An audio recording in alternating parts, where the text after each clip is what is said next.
샬롬.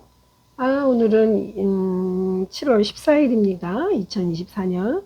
본문 말씀은 사무엘하 6장 12절에서 19절 말씀을 같이 보시도록 하겠습니다. 어떤 사람이 다윗 왕에게 아뢰어 이르되 여호와께서 하나님의 귀로 말미암아 오베데돔의 집과 그의 모든 소유에 복을 주셨다 한지라. 다윗이 가서 하나님의 궤를 기쁨으로 메고 오베데돔의 집에서 다윗 성으로 올라갈새 여호와의 궤를 맨 사람들이 6걸음을 가매 다윗이 소와 살찐 송아지로 제사를 드리고 다윗이 온 여호와 앞에서 힘을 다하여 춤을 추는데 그때에 다윗이 배에 옷을 입었더라. 다윗이 온 이스라엘 족속이 즐거이 환호하며 나팔을 불고 여호와의 궤를 메어오니라. 여호와의 궤가 다윗 성으로 들어올 때에 사울의 딸 미갈이 창으로 내다보다가 다윗 왕이 여호와 앞에서 뛰놀며 춤추는 것을 보고 심중에 그를 업신여기니라. 여호와의 궤를 메고 들어가서 다윗이 그것을 위하여 친 장막 가운데 그 준비한 자리에 그것을 두매 다윗이 번제와 화목제를 여호와 앞에 드리니라. 다윗이 번제와 화목제를 드리기를 마치고 만군의 여호와의 이름으로 백성에게 축복하고 모든 백성 곧 이스라엘 무리에게 남녀를 막론하고 떡 한 개와 고기 한 조각과 건포도 떡 한 덩이씩 나누어 주매 모든 백성이 각기 집으로 돌아가니라. 아멘. 오늘 말씀 제목은 진정한 회복입니다. 일반적으로 전조현상이라는 말은 어떤 일의 징조로 나타난 현상을 말합니다. 우리가 익숙한 전조현상은 지진이 나기 전의 현상들을 말합니다. 예를 들면 지진이 나기 전에 동물의 이동이나 아니면 해저에 깔려있던 생물들이 수면으로 갑자기 올라와서 죽어있다던가 하는 기존에 있지 않던 급변하는 이동 과정을 말하고 있습니다. 또는 뭔가 예기치 않았던 일들이 생기면서 정말 큰일이 터질 때 주로 전조 현상이 있었던 건 아닌가 생각하게 되는 것입니다. 이처럼 우리 인간들은 보는 것과 생각하는 것 그리고 느끼는 것에는 우리의 생각 안에서는 한계가 있습니다. 결코 자신이 경험한 것을 뛰어넘을 경우는 없음을 좀 깨닫게 됩니다. 그렇지만 그 살아온 경험이나 예측을 넘어서 어떤 상황이 닥치게 되면 그때 이변이라든가 초자연적이라고 우리가 생각하게 되는 것입니다. 이런 상황을 뛰어넘는 경우가 발생하면 반드시 사람들은 전조현상이 무엇인지 살피게 됩니다. 사무엘 선지자가 이제 이스라엘을 세우면서 다윗을 왕으로 세웠고 또한 이에 다윗은 자신이 왕으로 세워진 후로는 이스라엘을 온전한 하나님의 국가로 만들기 위한 작업을 하려고 애썼던 것으로 보입니다. 사무엘하 6장 앞부분을 보면 다윗이 수도를 예루살렘으로 옮기고 또한 블레셋을 이스라엘 땅에서 완전히 축출함으로써 점차 정치적 군사적으로 안정된 기반을 확립하고 있었습니다.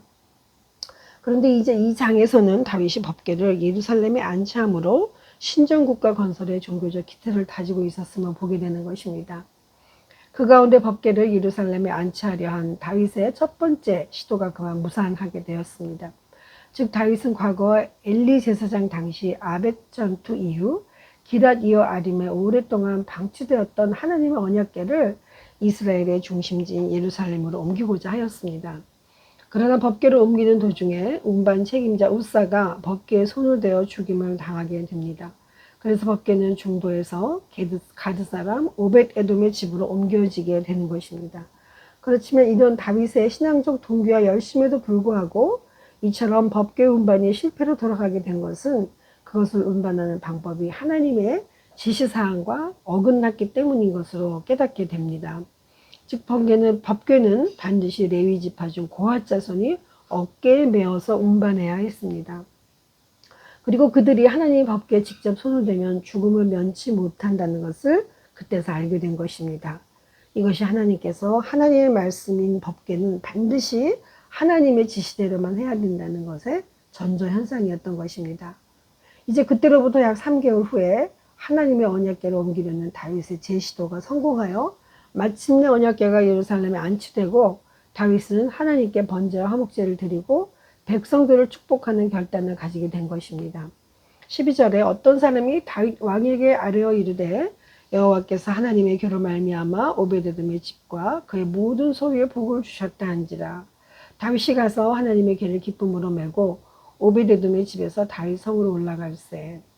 이 부분은 법궤가 무사히 다윗성에 안치되자 다윗이 하나님께 번제와 화목제를 드린 후에 백성을 축복하고 있는 장면을 보게 됩니다.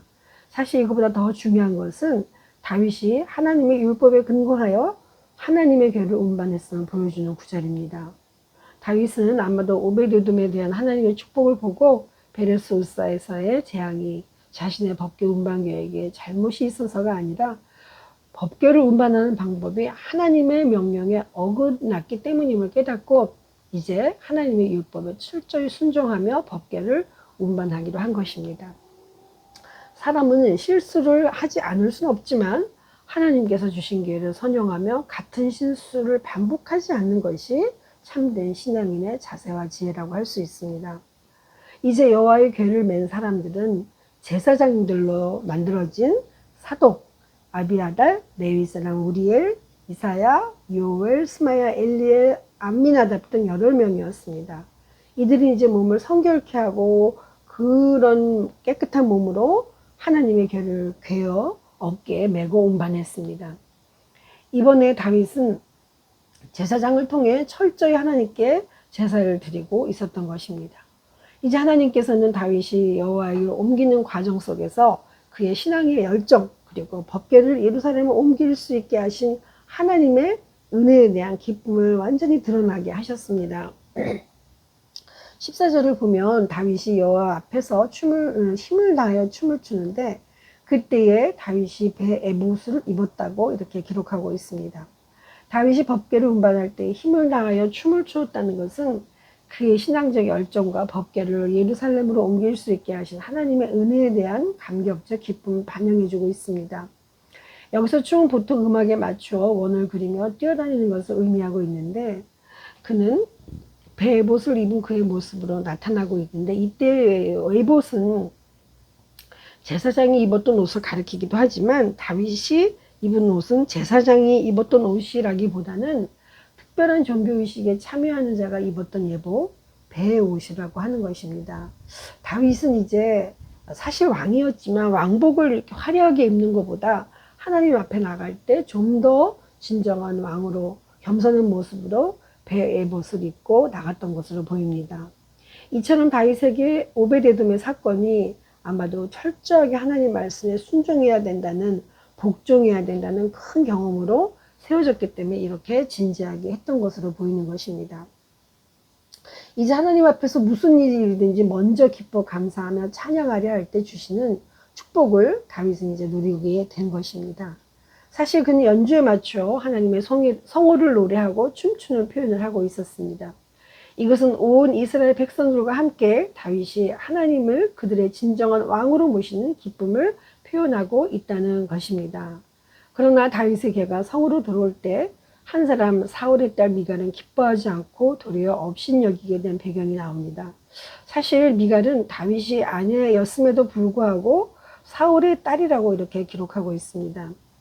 이것은 얼마나 미갈이 언약궤를 함부로 다루었던 그 아비 사울의 영향을 받고 있었음을 나타내고 있는 것입니다. 다윗이 신앙적 열정으로 하나님의 궤 앞에서 춤을 추고 백성들과 같이 겸비한 자세를 취한 것, 이것을 왕의 체면과 품위를 훼손시킨 것으로 간주하고 그를 업신여긴 것으로 볼 수 있습니다.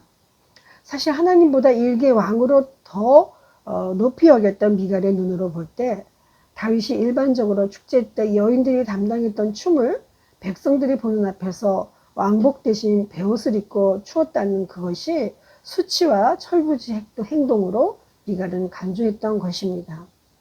이에 상관없이 다윗과 온 백성들은 함께 번제와 화목제를 드리며 하나님 앞에 온 백성이 연합하는 장면이 나옵니다. 이처럼 하나님께서 베푸신 상은 화목과 연합입니다.